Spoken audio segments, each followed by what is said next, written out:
दोस्तों स्वागत है आप सबका फिर से एक और नए वीडियो में। Profits and gains of business और प्रोफेशन का 7th वीडियो होगा जिसमें हम लोग बात करेंगे डेप्रीसिएशन अलाउंस की। अब देखिए डेप्रीसिएशन अलाउंस की बात हम लोग इसके पहले भी एक वीडियो में कर चुके हैं, जो इसका लास्ट वीडियो बना था उसमें हम लोगों ने कुछ कंडीशन को डिस्कस किया था जो कि आपको सेटिस्फाई करना पड़ता है अगर आपको डेप्रीसिएशन अलाउंस को क्लेम करना है। दूसरी चीज़ हम लोगों ने वहाँ पर यह भी देखी थी कि कितना रेट ऑफ डेप्रीसिएशन फिक्स किया गया है by the income tax law या हर एक पर्टिकुलर ब्लॉक के लिए। जैसे प्लांट और मशीनरी की अगर आप बात करो तो उसमें अलग आपको रेट बताया गया है। उसके बाद अगर आप बिल्डिंग की बात करो तो बिल्डिंग में अलग बताया गया है, ठीक है। उसके बाद अगर फर्नीचर की बात करोगे तो फर्नीचर में अलग आपके लिए रेट फिक्स किया गया वहाँ पे। तो ये सारे रेट हम लोगों ने वहाँ पर पढ़ लिए थे। तो अगर आपने इसका पिछला डेप्रीसिएशन अलाउंस का पिछला वीडियो और इसके पहले जो पीजीबीपी चैप्टर के जितने भी वीडियोज़ हैं वो अगर आपने नहीं देखे हैं तो उन सबका लिंक मैंने डिस्क्रिप्शन में डाल दिया है। अगर आप चाहें तो आप जाकर के देख सकते हैं, सारे वीडियोज़ यहाँ पर सीक्वेंस में आपको मिल जाएंगे। अभी इस वीडियो की बात करें तो इसमें हम लोग पढ़ने वाले हैं cost of asset and computation of written down value. Cost of asset देखिए पढ़ना इसलिए ज़रूरी होता है क्योंकि यही आपका स्टार्टिंग पॉइंट होता है डेप्रीसिएशन को चार्ज करने के लिए, ठीक है। कोई असेट आप खरीद करके लाते हो तो पहले साल में जो आप डेप्रीसिएशन चार्ज करोगे वो आप इसी कॉस्ट ऑफ असेट पे करने वाले हो। तो क्या होती है कॉस्ट ऑफ असेट और किन किन केसेस में अलग अलग कॉस्ट ऑफ असेट आपको वहाँ देखने को मिलेगी, तो ये सारी चीज़ें हम लोग यहाँ पर डिस्कस करेंगे। उसके बाद मान लो अगर आपने किसी एक पर्टिकुलर ब्लॉक से कोई एक असेट उठा करके उसमें से बेच दिया तो उस केस में आप रिटन डाउन वैल्यू को किस तरीके से कंप्यूट करोगे, इसकी बात हम लोग यहाँ पर इस वीडियो में करने वाले हैं। सबसे पहले यहाँ पर देखिए हम लोग पढ़ेंगे एक्चुअल कॉस्ट ऑफ असेट के बारे में।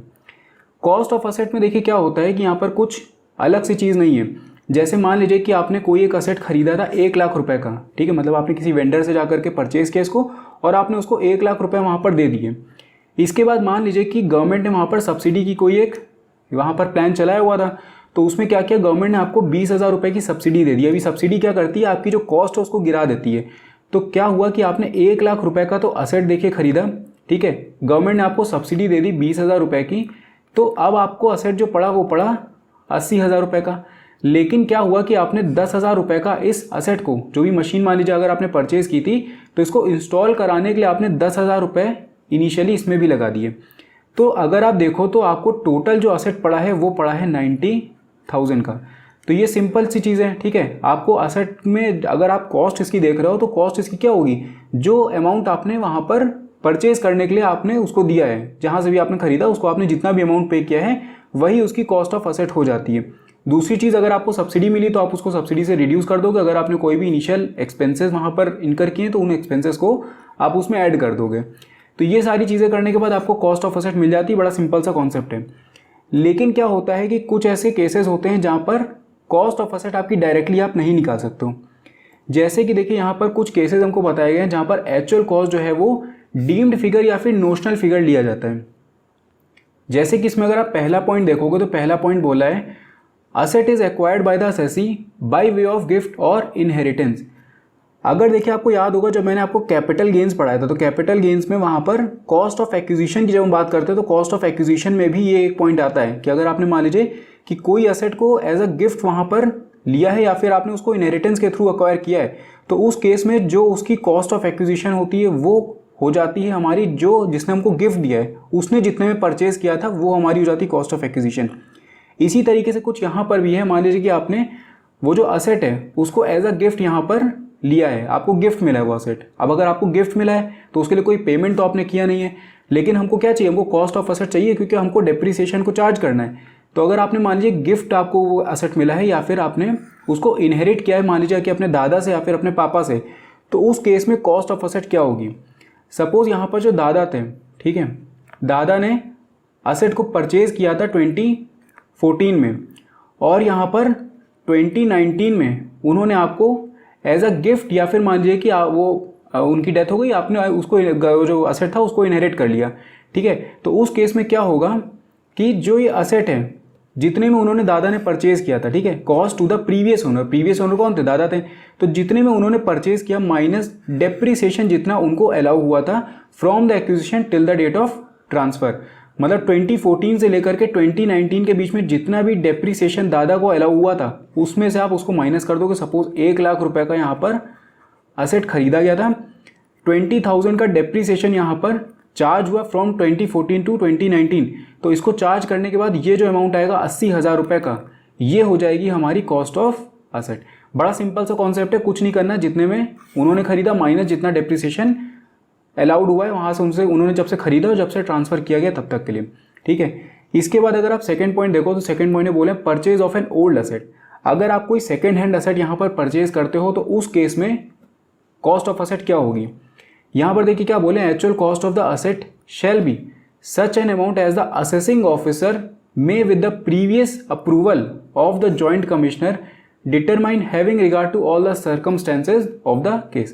तो यहाँ पर इनका कहने का मतलब है कि अगर आप कोई भी सेकंड हैंड असेट को परचेज करते हो, ठीक है, तो उस केस में कॉस्ट ऑफ असेट वो होगी जो कि असेसिंग ऑफिसर आपको यहाँ पर बताएगा। अब ऐसा देखिए क्यों है, यहाँ पर देखिए एग्जाम्पल में यहाँ पर बताया गया कि आपने कोई मशीन मान लीजिए कि परचेज करी थी, जैसे बोला a purchase a machine for ₹1,00,000 On 1st May 2018, he sold the machine to his relation B for ₹4,00,000।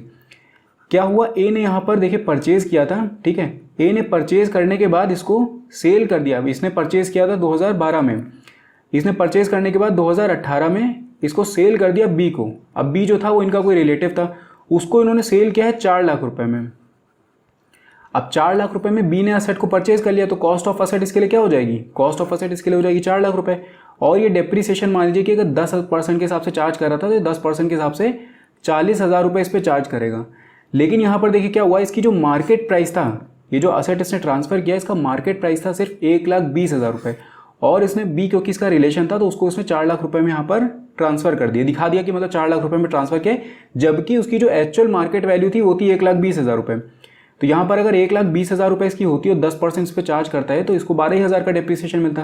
तो देखिए फ़ायदा हुआ इसको कि नहीं हुआ, बी को यहाँ पर फ़ायदा मिल रहा है। और ये फ़ायदा इसलिए मिल रहा है क्योंकि ए ने इसको बढ़ी हुई वैल्यू पे यहाँ पर ट्रांसफ़र करके दिखाया था और ये क्योंकि क्या था, रिलेटिव था का। तो अब इस केस में देखिए क्या होगा कि असेसिंग ऑफिसर कहेगा कि हम ये ₹4,00,000 वाली वैल्यू को नहीं मानते, हम मानेंगे मार्केट प्राइस को, क्योंकि मार्केट प्राइस कम है तो हम इस मार्केट प्राइस को उठाएंगे इसकी कॉस्ट ऑफ असेट पे और आप इसी पे ही डेप्रीसिएशन को चार्ज करोगे। आप ये ₹4,00,000 पे डेप्रीसिएशन को चार्ज नहीं कर पाओगे।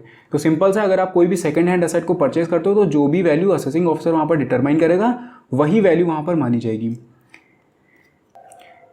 इसके बाद देखिए नेक्स्ट केस जो है वो बोल रहा है री एक्विजिशन ऑफ एन असेट। री एक्विजिशन ऑफ एन असेट का मतलब है कि आपने एक बार सेल किया, सेल करने के बाद आपने उसको वापस से उसी इंसान से रीपरचेज कर लिया उस असेट को, तो इसको बोला जाता है री एक्विजिशन।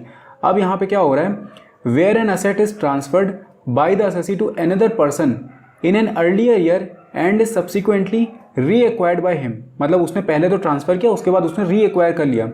उस केस में क्या होगा, actual cost to the assessee after reacquiring it shall be actual cost when he first acquired the asset minus depreciation actually allowed to him plus depreciation allowable to the assessee for subsequent years, या फिर the actual price for which the asset is reacquired by him। इन दोनों में से जो भी less होगा वो हो जाएगा। कहने का मतलब ये है कि मान लीजिए यहाँ पर पर्सन ए था, ठीक है, ए ने यहाँ पर बी को सेल किया, इसने मान लीजिए कि असेट को परचेज किया था 2012 में, उसके बाद 2015 में इसने इसको ट्रांसफ़र कर दिया। अभी क्या हुआ कि बी ने वापस से ए को ये असेट सेल कर दिया। देखिए क्या हुआ, ए ने परचेज किया था 2012 में, उसके बाद इसने सेल कर दिया 2015 में बी को। बी ने क्या किया कि 2017 में वापस से ए को ये असेट को ट्रांसफ़र कर दिया। अब यहाँ पर मान लीजिए इसकी वैल्यू थी ₹5,00,000, ठीक है, इसको जब ट्रांसफ़र किया गया यहाँ पर तो ये मान लीजिए हो जाता है ₹4,00,000, ठीक है। ₹4,00,000 होने के बाद यहाँ पर इसको जब ट्रांसफ़र किया गया तो ये मान लीजिए हो जाता है ₹2,00,000। तो अब ये जो असेट इसने रीएक्वायर किया है ₹2,00,000 में मान लीजिए इसने रीएक्वायर किया है, और यहाँ पर एक और हम लोग वैल्यू ले सकते हैं जो कि होगी actual cost when he first acquired the asset. मतलब ये ₹5,00,000 माइनस 2012 से लेकर के 2017 तक का जितना भी डेप्रिसिएशन होगा वो। देखिए एक तो ये होगा ₹2,00,000 में इसने एक्चुअल में एक्वायर किया, इसको मतलब रीएक्वायर किया है ए ने बी से, तो ये ₹2,00,000 ये होगा हमारी, ये सेकेंड वाला पॉइंट। उसके बाद क्या होगा, जो ₹5,00,000 जो इसने एक्चुअल में एक्वायर किया था माइनस डेप्रीसिएशन हो जाएगा फ्रॉम 2012 से लेकर के 2017 तक का, जब वो रीएक्वायर करा तब तक के लिए। तो इतने टाइम का डेप्रीसिएशन जो है वो इसमें से माइनस किया जाएगा। और मान लीजिए कि यहाँ पर वैल्यू इसकी आती है ₹3,00,000, ठीक है, इसकी वैल्यू निकल करके आती है ₹3,00,000। तो 2,00,000 और 3,00,000 इन दोनों में से जो भी लेस होगा वो हो जाएगी हमारी कॉस्ट ऑफ असेट। तो ₹2,00,000 यहाँ पर कॉस्ट ऑफ असेट होगी, यानी कि डेप्रीसिएशन जो है वो इसी पे चार्ज किया जाएगा। तो ये होगा हमारा रीएक्विजिशन वाला केस। इसके बाद देखिए इसके बाद इस पॉइंट में देखिए क्या बोल रहे हैं, asset sold and re acquired on a lease. Asset को सेल किया गया और उसके बाद फिर री एक्वायर किया गया, लेकिन इसे परचेज नहीं किया गया, री एक्वायर किया गया है लीज पे। जैसे लास्ट वाला जो केस अगर आप देखोगे तो यहाँ पर री एक्विजिशन हुआ था उसका, लेकिन यहाँ पर परचेज कर लिया गया था उसको, लेकिन यहाँ पर परचेज नहीं किया गया, यहाँ पर वापस से लीज पे लिया गया। जैसे मान लीजिए कि इसने इसको सेल किया, ठीक है, इसने किसी और को सेल किया और इसने इसको वापस से लीज पे दे दिया। पिछले वाले केस में यहाँ पर इसने परचेज कर लिया था। तो इस केस में एक्चुअल कॉस्ट क्या होगी, actual cost is equal to the written down value in the hands of the seller at the time of transfer. Seller का मतलब हमारा जो ओरिजिनल सेलर है। एग्जाम्पल के थ्रू देखिए इसको भी समझते हैं। यहाँ पर अगर आप देखोगे तो बोला X purchase a plant for ₹7 lakh from Y, X sells it to Z for ₹8 lakh, the written down value on the date of sale by Y was ₹4 lakh, ठीक है। After purchase Z leases the plant to Y, ठीक है। The cost of the acquisition of the plant would be taken as 4 lakh rupees. कहने का मतलब इनका ये है कि मान लीजिए जो Y था उसने X को यहाँ पर सेल किया और ये सेल किया 7 लाख रुपीज़ में। उसके बाद X ने क्या किया, Z को यहाँ पर सेल कर दिया 8 लाख रुपए में, और Z ने क्या किया, Z ने Y को यहाँ पर लीज पे दे दिया इसको, ठीक है, लीज पे दे दिया। अब यहाँ पर ये बोले हैं कि जो Y था, Y ने जब ट्रांसफ़र किया था, ठीक है, Y ने जब ट्रांसफ़र किया था तो इसके हाथ में जो रिटन डाउन वैल्यू थी वो यहाँ पर थी 4 लाख रुपए की, ठीक है। जिस डेट पे Y जो है वो X को सेल कर रहा है उसकी रिटन डाउन वैल्यू जो है वो 4 लाख रुपए है, और इसने बेचा है इसको 7 लाख रुपए, मतलब प्रॉफिट में इसको बेचा होगा। अब यहाँ पर देखिए कहने का मतलब ये है कि जो डेप्रीसिएशन यहाँ पर चार्ज करने को मिलेगा वो मिलेगा Z को, क्योंकि ओनर कौन है, मैंने आपको कंडीशन में बताया था अगर आपको डेप्रीसिएशन अलाउंस को चार्ज करना है तो आपको ओनर होना चाहिए उस पर्टिकुलर असेट का। तो असेट का ओनर कौन है इस टाइम पे, Z है। तो Z जो है वो डेप्रीसिएशन यहाँ पर चार्ज करेगा, लेकिन किस पे, कौन सी वैल्यू पे, 8 लाख रुपए में जितने में इसने परचेज किया ये होगी इसकी कॉस्ट, या फिर कुछ और वैल्यू होगी। तो यहाँ पर होगी हमारी कॉस्ट 4 लाख रुपए। देखिए जो इनकम टैक्स लॉ है वो हमेशा टैक्स की चोरी को बचाने की कोशिश करता रहता है। तो यहाँ पर ये इनकी प्लानिंग हो सकती है कि Y ने X को सेल किया बढ़ा करके, फिर X ने Z को बढ़ा करके सेल किया, उसके बाद Z ने Y को लीज पे दे दिया। अब Y जो है वो क्या करेगा, लीज पे जो रेंट दे रहा है उसका फायदा उठाएगा, उसका डिडक्शन क्लेम करेगा। साथ में Z जो है वो अगर 8 लाख रुपए पे इसको दे दिया जाता है तो ये बढ़े हुए डेप्रीसिएशन को यहाँ पर चार्ज करना स्टार्ट कर देगा। तो क्या हुआ, दोनों को यहाँ पर फायदा मिल रहा है। तो लॉ ऐसा नहीं होने देगा। लॉ क्या कहेगा कि Z जो डेप्रीसिएशन यहाँ पर चार्ज करेगा वो चार्ज करेगा 4 लाख रुपए पे, ना कि 8 लाख रुपए पे, ठीक है। तो ये हो जाएगी हमारी cost of asset in case of री acquisition on the basis of lease. इसके बाद देखिए लास्ट केस एक और हम लोगों के पास में बचता है। यहाँ पर बोले old building of the assessee used for business और प्रोफेशन ऑफ द असेसी। तो इस केस में क्या होगा, इस केस में एक्चुअल कॉस्ट जो होगी वो होगी actual cost of the building to the assessee, जितने में उसको पड़ा था वो बिल्डिंग, माइनस डेप्रीसिएशन जो अलाउ होगा, ठीक है, अलाउएबल होगा, मतलब आप उसमें से अलाउ करते अगर आप उसको बिजनेस या प्रोफेशन के लिए यूज़ कर रहे होते तो उस केस में आप उस डेप्रीसिएशन को चार्ज करते, तो ये आप वहाँ पर माइनस कर दोगे।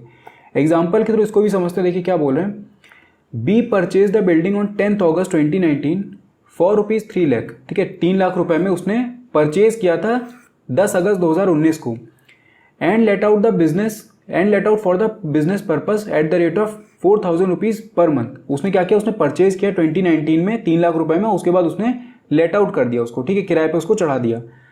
On 1 April 2021 he took the possession of the building from the tenant, ठीक है, and use the same for his own business purposes.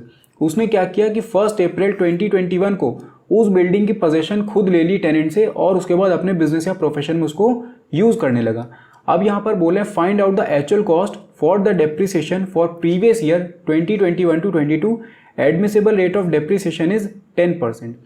यहाँ पर अगर आप देखो तो जो उसको बिल्डिंग पड़ी थी, ठीक है, एक्चुअल कॉस्ट उसकी कितनी थी, एक्चुअल कॉस्ट ऑफ बिल्डिंग कितने की पड़ी थी, 10 अगस्त 2019 को परचेज किया था, यानी कि कौन से फाइनेंशियल ईयर में फॉल कर रहा है, ये हमारा फॉल करेगा 19 to 20 के प्रीवियस ईयर में, ठीक है, 19 to 20 में 3 लाख रुपए का।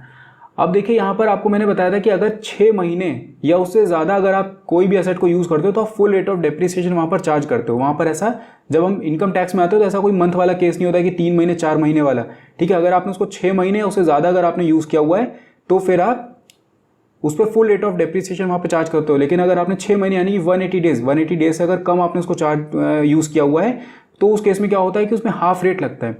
यहाँ पर अगर आप देखो तो अगस्त में आपने उसको परचेज किया है, तो अगस्त, सितंबर, अक्टूबर, नवंबर, दिसंबर, जैन, फेब, मार्च, यानी कि 6 महीने से ज़्यादा, यानी कि 180 डेज से ज़्यादा है, तो फुल रेट ऑफ डेप्रीसिएशन हम लोग चार्ज करेंगे। तो 3 लाख रुपए पे 10% का रेट लगेगा, यानी कि ये हमारा होगा 2019 से 20 का जितना भी डेप्रीसिएशन था वो हम लोग चार्ज करेंगे। 3 लाख पे 10% यानी कि 30,000 रुपये ये डेप्रीसिएशन यहाँ पर लगेगा। तो ये वैल्यू निकल करके आएगी 2,70,000। ठीक है, ये हो जाएगी हम लोगों की बैलेंस। अब ये हम लोगों की जो बैलेंस है ये हम लोगों का होगा 2020 से लेकर के 21 के प्रीवियस ईयर में। अब हम क्या करेंगे, डेप्रीसिएशन यहाँ पर फिर से चार्ज करेंगे, क्योंकि हमको चाहिए उसकी एक्चुअल कॉस्ट 2021 से लेकर के 22 में। ठीक है, तो डेप्रीसिएशन यहाँ पर चार्ज करेंगे 2020 से 21 का, तो ये हो जाएगा 10% इस पर 2,70,000 पे, क्योंकि राइट डाउन वैल्यू है, तो ये हो जाएगा 27,000। तो ये जब आप माइनस करोगे तो यहाँ पर आपको वैल्यू मिलेगी 2,43,000। ठीक है, 2,43,000 ये वैल्यू आ जाएगी, और ये वैल्यू होगी आपकी कॉस्ट। ठीक है, यह होगी आपकी cost for the previous year 2021 to 22। ठीक है, तो इस तरीके से आप लोग इसको निकालते हो। बड़ा सिंपल है, कुछ ज़्यादा इसमें दिमाग नहीं लगाना है। ठीक है, तो वही चीज़ हम लोगों ने की कि एक्चुअल कॉस्ट जो थी उसको माइनस करके, डेप्रीसिएशन उसमें माइनस करके वो वैल्यू वहाँ पर निकाल दी। अब इसके बाद देखिए, ये तो हम लोगों का जितना भी थ्योरी वाला पोर्शन था ये कंप्लीट हो गया। इसके बाद मेन आता है हम लोगों का रिटन डाउन वैल्यू का कंप्यूटेशन। तो रिटन डाउन वैल्यू का जब कंप्यूटेशन हम लोग करते हैं तो उसमें सिंपल सा एक फॉर्मेट आप याद रखो। यहाँ पर आप डालते हो सबसे पहले WDV of the block on first day of the previous year, यानी कि ये जो है ये आपका होता है ओपनिंग WDV। ठीक है, जो हम लोगों की ओपनिंग WDV आती जा रही है। जैसे अभी हम लोगों ने जो लास्ट वाला एग्जाम्पल देखा था ये वाला, इसमें यहाँ पर जो आपकी वैल्यू होगी 2021 से लेकर के 22 की। ठीक है, यहाँ पर अगर मैं लिख दूँ इसको 2021 से लेकर के 22 का। ठीक है, ये जो हम लोगों का प्रीवियस ईयर चल रहा था, इसके फर्स्ट डे पे आपने वैल्यू इसकी निकाली थी 2,43,000। ठीक है, ये ब्लॉक की है हम लोगों की। और हमेशा याद रखिएगा कि जब भी डेप्रीसिएशन अलाउंस आप चार्ज करो तो वो हमेशा ब्लॉक पे होगा, एक पर्टिकुलर एसेट पे यहाँ पर चार्ज नहीं होता है। इसके बाद मान लीजिए कि आपने इसी प्रीवियस ईयर में, ठीक है, 2021 से लेकर के 22 का आपका चल रहा था प्रीवियस ईयर, इसमें आपने कोई एक नया असेट परचेज किया है इसी ब्लॉक के अंडर में। ठीक है, फर्नीचर का मान लीजिए था असेट, हम लोगों का जो ब्लॉक चला था वो फर्नीचर का चला था, वहीं आपने कोई नया फर्नीचर परचेज कर लिया तो वो इसी ब्लॉक के अंदर में फॉल करेगा। तो कोई असेट अगर आप परचेज करते हो तो उसको आप ऐड कर दोगे इसमें। ठीक है, उसकी वैल्यू आप इसमें ऐड कर दोगे। इसके बाद इसमें से आप लेस करते हो money receivable together with the scrap value in regard to any asset falling within that block which is sold, discarded, demolished और destroyed during the previous year. अब मान लीजिए कि आपके पास में यहाँ पर 4 असेट थे। ठीक है, 1, 2, 3 और 4। तो ये 4 असेट जो आपके पास में थे, हो सकता है आप इसमें से किसी असेट को सेल कर दो, या फिर कोई असेट जो है वो आपका डिस्कार्ड आप कर दो। ठीक है, आपका खराब हो गया, आपने उसको डिस्कार्ड कर दी, स्क्रैप वैल्यू आपको मिल जाएगी वहाँ पे। या फिर आपने उसको डिमोलिश कर दिया, कोई बिल्डिंग थी आपने उसको गिरा दिया, ठीक है, डिमोलिश कर दिया। या फिर वो डिस्ट्रॉय हो गया, मान लीजिए कि आग लग गई या डिस्ट्रॉय हो गया वो आपका असेट। तो कोई भी तरीके से आपका असेट जो है वो अगर खराब हो जाता है और उसमें मतलब उसके डिस्कार्ड होने पे, डिमोलिश होने पे, या फिर डिस्ट्रॉय होने पे, या फिर सेल होने पे जो भी पैसा आपको मिलेगा, एक तरीके से आप कह लो नेट कंसिडरेशन, तो वो नेट कंसिडरेशन आपकी यहाँ पर आ जाएगी। तो इसको अगर आपको समझना है तो ये आपका कुछ और नहीं, ये आपका क्या है, नेट कंसिडरेशन है जो आप रिसीव कर रहे हो। जैसे हम कैपिटल गेन में जब बात करते हैं तो वहाँ पर हम कॉस्ट ऑफ एक्विजिशन और नेट कंसिडरेशन के टर्म में इसको समझते हैं। तो उसी तरीके से यहाँ पर भी होगा, नेट कंसिडरेशन ही है ये आपकी एक तरीके से। तो इसको जब आप माइनस कर देते हो तो यहाँ पर जो वैल्यू आपको मिलती है ये होती है आपकी क्लोजिंग WDV, और इसी वैल्यू पे आप डेप्रीसिएशन को चार्ज करोगे। ठीक है, जैसे मान लीजिए कि यहाँ पर 2,43,000 आया था। ठीक है, 2,43,000 आया था। इसके बाद 17,000 रुपये ले लेते हैं, चलिए, इसमें हमने परचेज किया था एक नए असेट को, तो 2,43,000 और प्लस 17,000, तो ये कितना हो जाएगा, 50, 60, 2,60,000। अब 2,60,000 में मान लीजिए कि 1,00,000 रुपये का आपने असेट सेल कर दिया, तो यहाँ पर क्या हो जाएगा, 1,60,000। तो ये 1,60,000 जो है इस पर आप यहाँ पर चार्ज करोगे, क्योंकि ये है आपकी क्लोजिंग WDV या फिर आपका जो बैलेंस है, इस पे आपका डेप्रिसिएशन यहाँ पर चार्ज होगा इस पर्टिकुलर प्रीवियस ईयर के लिए, यानी कि 2021 से लेकर के 22 का। लेकिन अब इसमें देखिए कुछ कंडीशन आती है। कंडीशन ये होती है कि आपके पास में ब्लॉक में जितने भी असेट थे वो अगर आप सेल कर दे, तो मान लो आपके पास में 4 असेट थे। ठीक है, 1, 2, 3, 4। तो यहाँ पर क्या होगा कि मान लीजिए ये एक वैल्यू हो गई आपकी, ये मान लीजिए कि आपका एक कॉस्ट वाला पोर्शन हो गया, ये आपका सेल्स वाला पोर्शन हो गया। ठीक है, तो कई बार हो सकता है कॉस्ट आपकी ज़्यादा हो, कई बार हो सकता है आपकी सेल वैल्यू ज़्यादा हो, कई बार हो सकता है कि आपने 4 असेट में से 3 असेट को सेल किया हो, या फिर हो सकता है कि आपने चारों के चारों असेट को सेल करके ब्लॉक को ही वहाँ पर ख़त्म कर दिया हो। तो अलग अलग कंडीशन में आपकी रिटन डाउन वैल्यू वहाँ पर क्या बनेगी, या फिर कब आपको कैपिटल गेन हो सकता है, तो ये बात अब हम लोग आगे यहाँ पर करने वाले हैं। तो अब देखिए यहाँ पर हम लोग अलग अलग केसेस की बात कर लेते हैं। मेनली यहाँ पर देखिए 2 तरीके के केसेस आपको देखने को मिलेंगे। जैसे यहाँ पर देखिए ए है और एक हम लोगों के पास में बी केस है। अगर आप ए केस को देखोगे तो वहाँ पर net consideration is less than opening WDV plus any addition to the block. जैसा कि मैंने आपको बताया था कि ये जो नेट कंसिडरेशन वाला पार्ट है ये आपकी एक तरीके के सेल्स को दिखा रहा है, और ये जो ओपनिंग WDV एंड एडिशन वाला ये पार्ट है ये आपके कॉस्ट को दिखा रहा है। ठीक है, तो यानी कि सेल्स वैल्यू आपकी कम है आपकी कॉस्ट से। तो इसमें देखिए 2 आपके केसेस बनेंगे, मतलब एक मेन केस तो आपका ये ए हो गया, इसके अंदर भी आपको 2 केसेस देखने को मिलेंगे। पहला एक केस जो हम लोगों का होगा उसमें if block is still in existence. Existence का मतलब है कि अभी भी आपके पास में ब्लॉक में कोई ना कोई असेट बचा हुआ है। तो अगर एक भी असेट आपके पास में ब्लॉक में बचा हुआ है तो इसका मतलब आपका ब्लॉक अभी भी एग्जिस्टेंस में वहाँ पर है।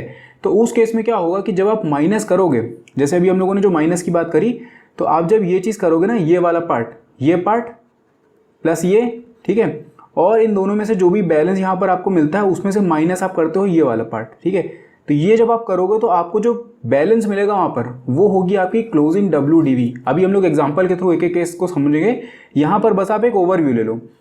इसके बाद अगर सेकंड इसमें केस देखें तो यहाँ पर क्या है, if block ceases to exist. तो अगर आपने अपने ब्लॉक के सारे एसेट यहाँ पर बेच दिए हैं तो उस केस में क्या होगा कि जो भी बैलेंस आपका हो रहा है वो आपका होगा शॉर्ट टर्म कैपिटल लॉस। हमेशा याद रखिएगा कि डेप्रिसिएबल एसेट के केस में आपको हमेशा शॉर्ट टर्म नेचर का ही कैपिटल लॉस या फिर कैपिटल गेन होगा, कभी भी लॉन्ग टर्म नेचर का नहीं होता। ये मैंने आपको पहले कैपिटल गेन वाले चैप्टर में भी बताया था। इसके बाद अगर आप बी केस देखोगे तो बी केस में क्या है, ये हमारा सेल्स हो गई और ये हमारी एक तरीके से कॉस्ट हो गई। तो यहाँ पर सेल्स हमारी ज़्यादा है और कॉस्ट हमारी कम है। तो यहाँ पर भी वही 2 केसेस, पहला जब आपका ब्लॉक एग्जिस्टेंस में है, दूसरा जब आपका ब्लॉक एग्जिस्ट नहीं कर रहा है। अगर आपका ब्लॉक एग्जिस्टेंस में नहीं यहाँ पर है, ठीक है, मतलब इसका मतलब कोई ना कोई एसेट आपके ब्लॉक में पड़ा हुआ है, उस केस में WDV जो होगी वो तो देखिए नील हो जाएगी। मतलब आपके पास में ब्लॉक में कोई ना कोई एसेट अभी भी बचा हुआ है, उसके बावजूद उसके बाद भी आपकी जो WDV है वो आपकी नील हो जाएगी, और जो बैलेंस आपको मिल रहा है वो होगा आपका शॉर्ट टर्म कैपिटल गेन। इसके बाद अगर ब्लॉक एग्जिस्ट नहीं करता है तो उस केस में भी आपको शॉर्ट टर्म कैपिटल गेन होगा, लेकिन यहाँ पर देखिए WDV की बात नहीं आएगी, क्योंकि जब आपके पास में ब्लॉक में कोई असेट ही नहीं बचा तो इसका मतलब ब्लॉक एग्जिस्ट नहीं कर रहा है, और जो चीज़ एग्जिस्ट नहीं कर रही है उसकी आपकी वैल्यू कैसे हो सकती है। अब देखिए एक एक करके यहाँ पर हम लोग सारे एग्जाम्पल के थ्रू समझते हैं। सबसे पहले यहाँ पर हम लोग ले लेते हैं ए पार्ट को। ठीक है, ए केस जो हम लोगों का था जिसमें कि net consideration is less than opening WDV plus any addition to the block. यहाँ पर आपको सबसे पहले तो देखिए लिखना होता है WDV of the block on the first day of the previous year. तो ये मान लेते हैं कि हम लोगों के पास में एक ब्लॉक था, ये सपोज हम लोगों के पास में एक ब्लॉक पड़ा हुआ था, इसमें हम लोगों के पास में 2 असेट थे, asset number 1 and asset number 2। 2 asset हम लोगों के पास में से पड़े हुए थे और इनकी जो वैल्यू थी वो यहाँ पर थी 6 लाख रुपए। अभी क्या हुआ कि आपने मान लीजिए जो प्रीवियस ईयर आपका चल रहा था, ले लेते हैं 2021 से लेकर के 22 का आपका प्रीवियस ईयर चल रहा था। इस प्रीवियस ईयर में आपने कोई एडिशन किया यहाँ पर, ठीक है, एनी एडिशन किया, मतलब कि आपने कोई असेट यहाँ पर इसी ब्लॉक के अंदर में परचेज कर लिया। तो ले लेते हैं कि मान लीजिए आपने असेट नंबर 3 यहाँ पर परचेज किया जिसकी वैल्यू थी यहाँ पर 4 लाख रुपए। टोटल कितना हो गया, टोटल 10 लाख रुपए हो गया। अब क्या हुआ, अब आपको यहाँ पर देखना है कि आपको लेस कितना करना है। तो मनी रिसीवेबल में क्या होता है कि आपने अगर मान लीजिए कि कोई एसेट को सेल किया हो, डिस्कार्ड किया हो, डिमोलिश किया हो या फिर डिस्ट्रॉय कर दिया हो, तो उस केस में क्या होगा कि मान लीजिए यहाँ पर आपने जो भी किया था वो आपका टोटल जो वैल्यू आपको मिली वो मिली 8 लाख रुपए की। अभी ये आपका कॉस्ट है और ये आपका एक तरीके से सेल्स है, तो यही वाली कंडीशन बन गई हम लोगों की। अब आपको यहाँ पर क्या करना है, आपको ये देखना है कि आपका ब्लॉक जो है वो एग्जिस्ट कर रहा है या फिर आपका ब्लॉक एग्जिस्ट नहीं कर रहा है। सबसे पहला केस इसमें हम लोग उठाएंगे ये वाला, जो फर्स्ट वाला हम लोगों का था, if block is still in existence. Existence का मतलब है कि अभी भी कोई ना कोई एसेट आपके ब्लॉक में यहाँ पर बचा हुआ है। तो ले लेते हैं कि मान लीजिए आपने यहाँ पर असेट को सेल किया था और आपने असेट जो सेल किए थे वो आपने फर्स्ट एंड सेकंड असेट को उठा करके सेल कर दिया था और आपको यहाँ पर वैल्यू जो मिली थी वो 8 लाख रुपए की मिली थी। इसका मतलब है कि जो असेट 3 आपने परचेज किया वो अभी भी आपके पास में ब्लॉक में यहाँ पर पड़ा हुआ है, ठीक है, मतलब हम लोगों का ब्लॉक अभी भी एग्जिस्ट कर रहा है। तो इस केस में क्या होगा, इस केस में आपको जो बैलेंस यहाँ पर मिलेगा, ये 2 लाख रुपए का आपका जो बैलेंस मिला, ये 2 लाख रुपए का बैलेंस आपका क्या हो जाएगा, closing WDV of the block. हम लोगों ने क्या किया, सबसे पहले नेट कंसिडरेशन और ओपनिंग WDV को कंपेयर किया। यहाँ पर हम लोगों के पास में 6 लाख था, यहाँ पर हम लोगों के पास में 4 लाख रुपए था। यहाँ पर 2 असेट हम लोगों के पास में पड़े हुए थे, तीसरा असेट हम लोगों ने खरीदा था और हमने जब सेल किया तो हम लोगों को सेल में टोटल वैल्यू यहाँ पर मिली 8 लाख रुपए, जो कि हम लोगों को किससे मिली थी, असेट 1 एंड असेट 2 को सेल करके, यानी कि असेट 3 हम लोगों का अभी भी यहाँ पर बचा हुआ है। ठीक है, तो जब भी आपके पास में ब्लॉक जो है वो एग्जिस्ट कर रहा होता है, उसमें जो भी बैलेंस आपको यहाँ पर मिलेगा वो होगी आपकी क्लोजिंग WDV। यहाँ पर कोई दिक्कत नहीं है, लेकिन दिक्कत कब आएगी, जब देखिए आपने ये तीसरे असेट को भी सेल कर दिया। ठीक है, अगर आप अपने थर्ड असेट को भी यहाँ पर सेल कर देते हो और आपकी टोटल जो वैल्यू आपको मिल रही है, ठीक है, टोटल वैल्यू आपको जो मिल रही है वो 8 लाख रुपए की मिल रही है, मतलब 6 लाख ये हो गया, 4 लाख ये हो गया, यानी कि 10 लाख रुपए, और आपने तीनों असेट को उठा करके सेल कर दिया उसी प्रीवियस ईयर में और आपको मिला यहाँ पर 8 लाख रुपए।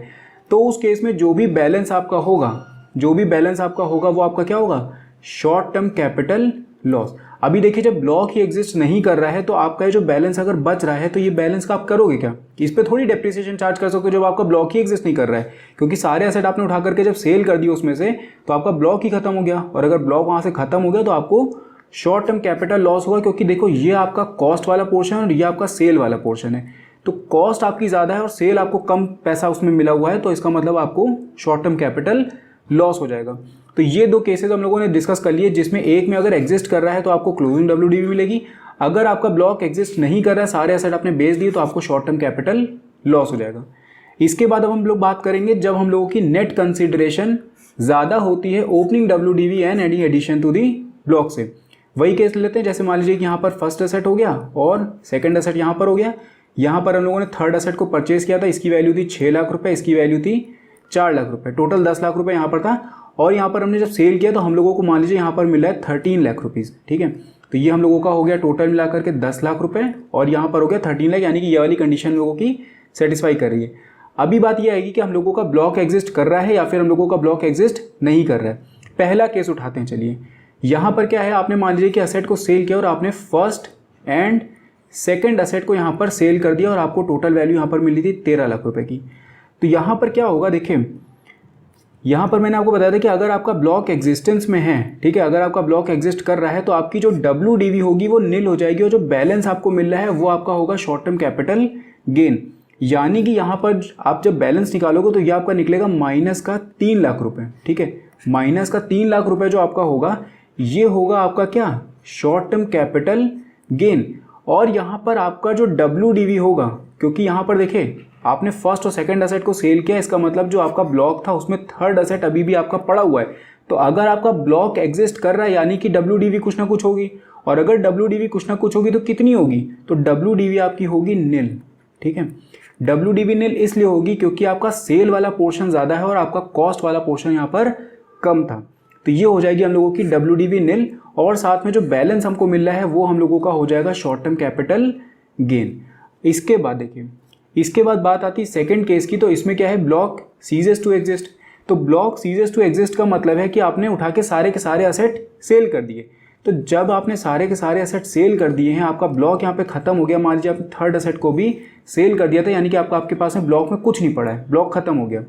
तो जब ब्लॉक खत्म हो गया तो WDV के वहाँ पर बात ही नहीं आएगी, तो इसका मतलब जो बैलेंस है वो क्या हो जाएगा, वो सिंपली आपका हो जाएगा शॉर्ट टर्म कैपिटल गेन। अच्छा, ये नेगेटिव हटा देगा यहाँ से, ठीक है, ये माइनस साइन यहाँ से हटा दीजिएगा। हम लोगों ने जब माइनस किया तो वो माइनस यहाँ से हट जाएगा, क्योंकि यहाँ पर जब हम कैपिटल गेन की बात करते हैं तो नेट कंसिडरेशन माइनस WDV या फिर कॉस्ट ऑफ एक्विजिशन हम लोग लेते हैं इस तरीके से, तो वो माइनस आपका यहाँ से हट जाएगा, तो आपका short term capital gain 3 lakh रुपये बनेगा।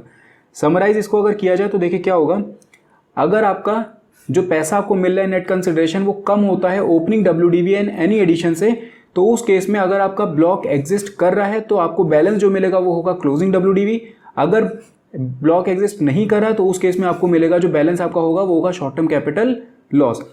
अगर नेट कंसिडरेशन या फिर जो पैसा आपको मिल रहा है वो अगर ज़्यादा होता है ओपनिंग WDV और एनी एडिशन से, तो उस केस में क्या होगा, अगर आपका ब्लॉक एग्जिस्ट कर रहा है तो WDV तो उसकी नील होगी। ठीक है, यहाँ पर जैसे देखिए क्लोजिंग ये WDV हमको मिली थी, तो यहाँ पर WDV जो होगी वो तो नील हो जाएगी, और जो बैलेंस हमारा था वो हमारा हो जाएगा शॉर्ट टर्म कैपिटल गेन।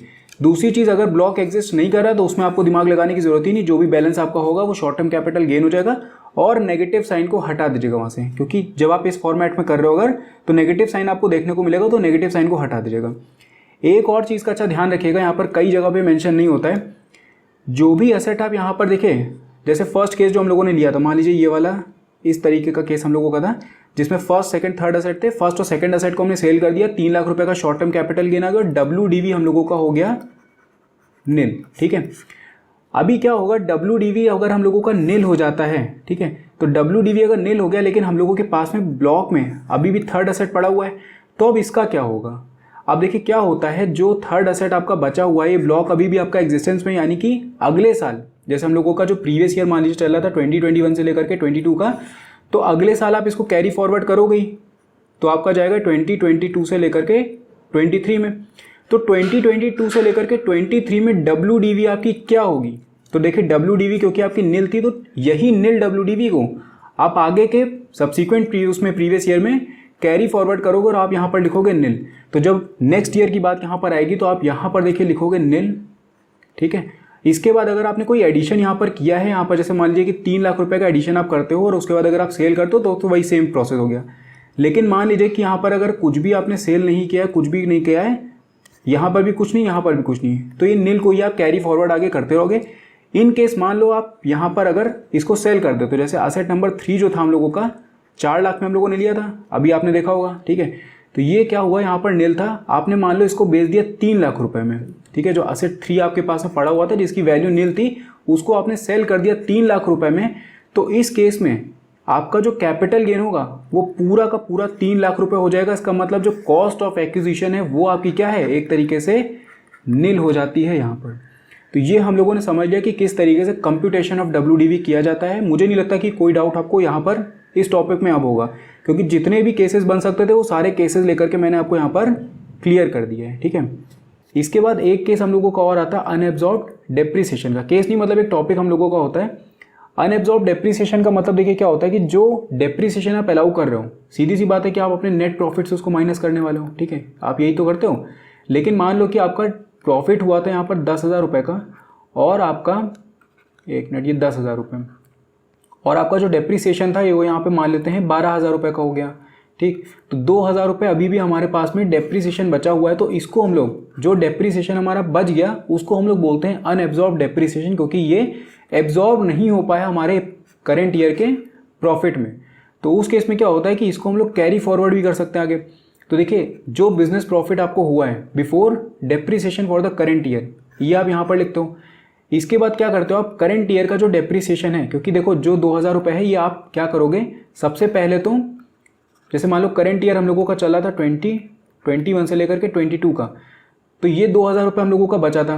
अब ये 2,000 रुपये का जो हम लोगों का अनएब्जॉर्ब्ड डेप्रिसिएशन है करंट ईयर का, ये हम क्या करेंगे, किसी और बिजनेस की इनकम से ले जा करके एडजस्ट करने की कोशिश करेंगे। अगर मान लीजिए कि आपके पास में कोई और बिजनेस इनकम नहीं होती, तो उस केस में आप क्या करोगे, आप किसी और हेड में ले जा करके इसको एडजस्ट करोगे। ठीक है, कोई और आपके पास में अगर हेड पड़ा होगा तो उसमें आप एडजस्ट करोगे।